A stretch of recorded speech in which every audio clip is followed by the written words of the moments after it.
Hey everyone, and welcome. Today, we're going to tackle a topic that, let's be honest, can bring up a lot of questions and maybe even a little bit of anxiety: the pelvic exam. Our whole goal here is to switch out that apprehension for knowledge and hopefully a real sense of empowerment. So let's dive right in. First up, let's clear the air on something that trips a lot of people up. You've definitely heard the terms pelvic exam and pap smear thrown around, right? But are they the same thing? It's a fantastic question, and knowing the answer is a huge step in understanding your own health. Well, the short answer is nope, they're not the same, but they're definitely related. Here's how to think about it. The pelvic exam is like the main event. It's a broad physical checkup of your reproductive organs. The pap smear, that's a very specific test that's looking for abnormal cells on your cervix, and it usually happens during that larger pelvic exam. So the key takeaway is this.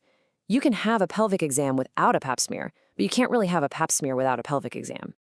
So here's our game plan. We're going to start with what a pelvic exam actually is, and then we'll walk through the whole thing step by step. We'll also dig into the different tests that might happen. And maybe most importantly, we're going to talk about your comfort, your rights, and how great healthcare is tailored for every single patient. Okay, let's start at the very beginning.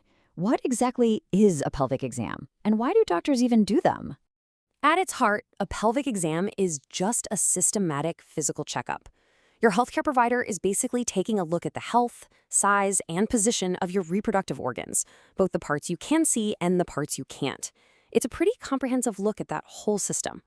So why get one? Well, there are a bunch of reasons. It might be part of your regular checkup, just for health maintenance, but it's also a really important tool if you're having symptoms like pain or weird bleeding.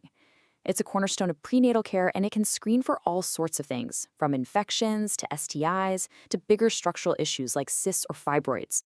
All right, let's get into the part that I know can cause the most stress. What actually happens in that exam room? We're going to break it down into clear, simple steps, because honestly, knowing what to expect is one of the best ways to feel more in control.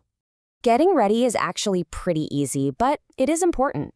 For about 24 to 48 hours before your appointment, it's a good idea to avoid things that could mess with test results. So no intercourse, douching, or using tampons. And right before the exam, emptying your bladder is a huge help. It just makes you more comfortable and helps the provider get a more accurate assessment. The exam itself usually flows through 3 and sometimes 4 distinct phases. It kicks off with a simple visual check of the outside, then moves to an internal exam with an instrument called a speculum. After that comes a manual check called the bimanual exam, and sometimes a rectovaginal assessment might be needed too. So phase 1 is the least invasive. It's just what it sounds like. Your provider just takes a look at the external area, the vulva, and checks for any signs of skin changes, irritation, or anything else that looks out of the ordinary. Okay, next up is the speculum exam. This is probably the part most people picture when they think about this procedure. A speculum, which can be plastic or metal, is gently inserted to help the provider get a clear view of the vaginal walls and the cervix. Now, what's really interesting is that there's not just one size fits all. Clinicians have different types to make sure you're as comfortable as possible. For example, a wider Graves speculum might be used if you've had a baby, while a narrower Pedersen speculum can be a better option if you haven't, or if you're postmenopausal. After the speculum comes out, the bimanual exam starts. For this part, the provider will place 1 or 2 gloved fingers inside the vagina and use their other hand to press gently on your lower belly. This might sound a little strange, but this technique lets them feel the size and shape of your uterus and ovaries, checking for any tenderness or issues. So during that speculum part of the exam, what is the provider actually looking for? This is where those specific tests, like the pap smear we talked about, really come into the picture. Let's take a closer look at what they're screening for. This table is a great little cheat sheet. The pap test uses a tiny brush to collect cells from the cervix to check for any precancerous changes. The HPV test often uses that exact same sample to look for the virus that causes most cervical cancers. Other swabs can check for STIs, and something called a wet mount can quickly spot common infections like a yeast infection or bacterial vaginosis, sometimes right there in the office. And what about that bimanual exam? What might that find? Well, one of the most common things is something called uterine fibroids. Get this, it's estimated that about 1 in 3 women will develop these non-cancerous growths, and they're often first found during a totally routine pelvic exam. Okay, we've gone through the clinical nuts and bolts, but now let's talk about something that is every bit as important: your experience, your safety, and your rights during the entire procedure. A really key player in creating a safe space is the medical chaperone. This is another trained person from the healthcare team who's in the room with you and the provider. Their whole job is to be an impartial observer. They're there to support your comfort and to make sure everything is professional and safe for everyone.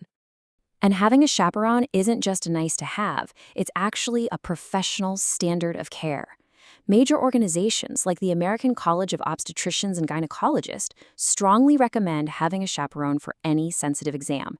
You always have the right to ask for one, and you know what? A lot of clinics just have it as their standard policy anyway. For a lot of people, and especially for survivors of trauma, this kind of exam can be really tough. That's why an approach called trauma-informed care is so incredibly critical. It means your provider should be explaining every single thing before they do it, always asking for your permission to continue, and making it clear that you are in the driver's seat. It also includes small things that make a big difference, like saying footrests instead of stirrups, and setting up a clear stop signal, like just saying stop or raising your hand, that will end the exam immediately, no questions asked. You know, a one-size-fits-all approach just doesn't fly in good healthcare. A truly patient-first pelvic exam is one that gets adapted to fit all kinds of different needs, bodies, and identities. And it's really fascinating to see how the exam gets modified.